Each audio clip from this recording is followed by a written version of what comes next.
This is the story of Eleroo and the Brahma Bullfinch. You can read along with me in your book. You will know it is time to turn the page when you hear the chimes ring like this. Let's begin now. One lovely day on the island of Was, the Wuzzles were enjoying a picnic in the woods, or trying to enjoy it. Swarms of flants were doing their best to carry off every crumb of food. As we all know, flants are 1 part fly, 1 part ant, and all greed. The poor Wuzzles had to fight for every mouthful. One group of flants pulled Moosel's sandwich right out of his hand. Another made off with Rhinoki's hot dog. Bumblelion pulled out a flant swatter. I hate flants. If they want to join our picnic, they should at least bring their own food. Meanwhile, Hoppopotamus was losing a battle to hang on to her apple melon. Eleroo saw her problem. Hoppo, throw it to me. Hoppo rifled it into the air like a football. Eleroo raced to catch it, but not looking where he was going, he ran full speed into a banana pine tree.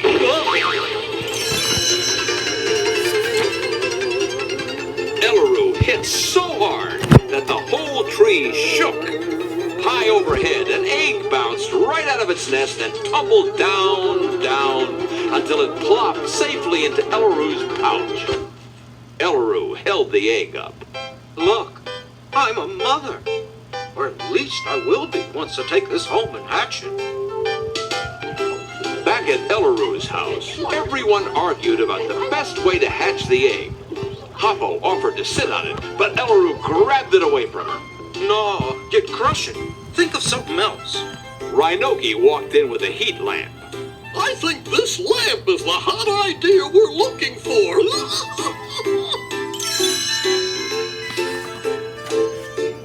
Rhinoki turned on the lamp, and in no time, the egg started to crack. The excited Wuzzles gathered around. But when they saw what popped out of the egg, they stared in amazement. It was a strange little creature, half Brahma bull and half bird. Butterbear's eyes widened. Why, it's a baby Brahma Bullfinch. Eleroo ran to get the baby bird some milk, but the tiny bullfinch just made a horrible face and spit it out. Butterbear shook her head. Eleroo, this baby eats googleberries, not milk. We don't know enough about Brahma Bullfinches to take care of him. We should take him back to his real mother.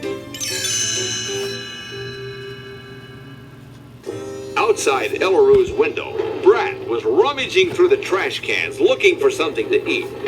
But when he heard what the Wuzzles were talking about, he raced away to tell Croc. Croc's eyes lit up. Brahma bullfinch feathers are worth a fortune to women's hat makers. We have to get our hands on that bird.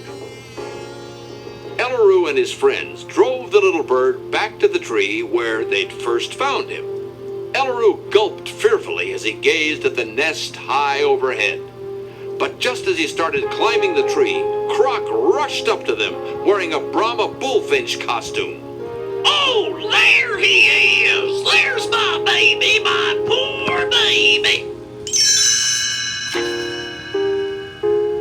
I'm Mama Bullfinch. Thank you so much for taking such good care of him. Croc grabbed the baby bird and ran. Eleroo sniffled tearfully. I'm gonna miss the little guy. We've been together since the day he was born. Rhinoki chortled. Eleroo, that was just today. They all climbed into Moosel's car and started back to the village. But as they drove through the forest, a full-grown Brahma Bullfinch suddenly dived out of the sky at the car, mooing angrily. Rhinoki ducked as she swooped past them. It's a little Mama Bullfinch. What does she want?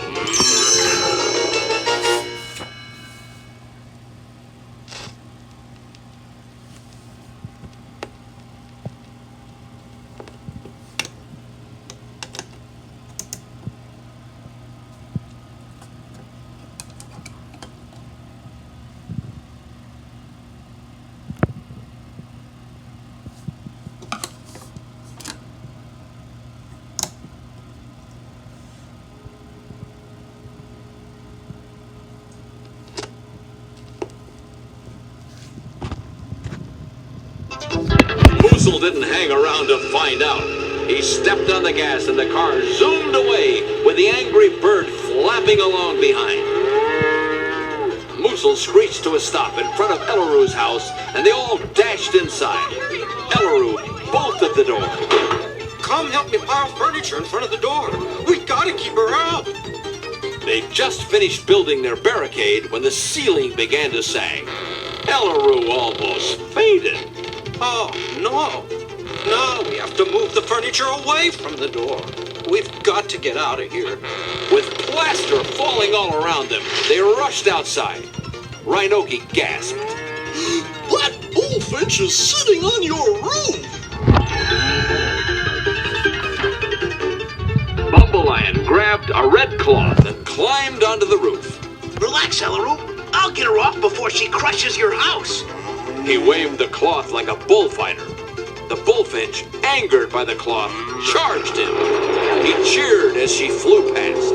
I did it! I got rid of her! But the huge bird just circled around and settled right back in the same place.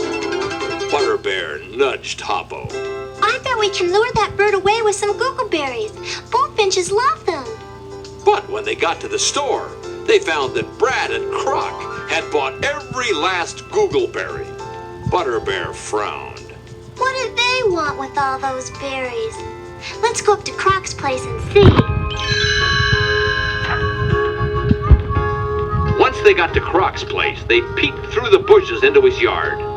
Hoppo gasped. Look, it's the baby bullfinch. How did Croc get his hands on him? I don't know, but since he's here, I bet the bullfinch at Eleroo's is his real mother looking for him. When Hoppo saw that Croc and Brad weren't watching, she dashed out and grabbed the baby bird. Croc howled when he spotted her. She's stealing what we rightfully stole! Stop her! Hoppo and Butterbear roared away in their car. Croc and his sidekick jumped into their car and took off in hot pursuit. Hoppo and Butterbear raced by Eleroo's house with the Croc-mobile close behind.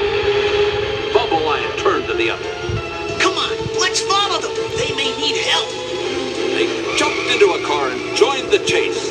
The other bullfinch, seeing her baby, flapped angrily into the air. Croc's car pulled up alongside Butterbear.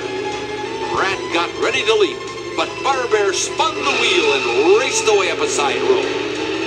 Croc growled triumphantly. Now we've got them. They turned up our street. There's nothing up there but my house. He stepped on the gas and raced after them. Carrying the baby bird, Hoppo and Butterbear jumped out of their car and ran into Croc's house, looking for a hiding place. Moments later, Croc pulled up. They have some nerve trying to hide here. Let's head them off by going in the back way. Seconds later, the other Wuzzle's car raced up and screeched to a stop. They all tumbled out and raced into Croc's house. Inside, Hoppo hurried up to them. Croc is after the baby bullfinch. Croc appeared in the doorway. That's right. Now hand him over, or we'll have to take him. Hoppo refused. Croc started toward them, when suddenly the house began to shake. It felt like an earthquake. They dashed outside as plaster and wooden beams fell all around them. Then, with a roar, the entire house collapsed. Dozens of Brahma bullfinches flapped away from the fallen building. Rhinoki crowed happily. Croc, it looks like Mama Bullfinch invited some of her friends to the party, and you get the bill. Mama Bullfinch fluttered down from the sky and landed beside Hoppo, who was holding the baby bird. Oh, hi. This must be yours. Hoppo handed the baby to his mother. The two birds snuzzled each other happily. Then, as they flew away, the baby turned back and waved goodbye. Eleroo turned to his friends. Thanks for all your help. Just then, Moosel ran up to them. Hey, look what I found. It's an egg twice as big as Eleroo's, and it's starting to hatch. But Moosel was talking to himself. The other Wuzzles were running for the hills.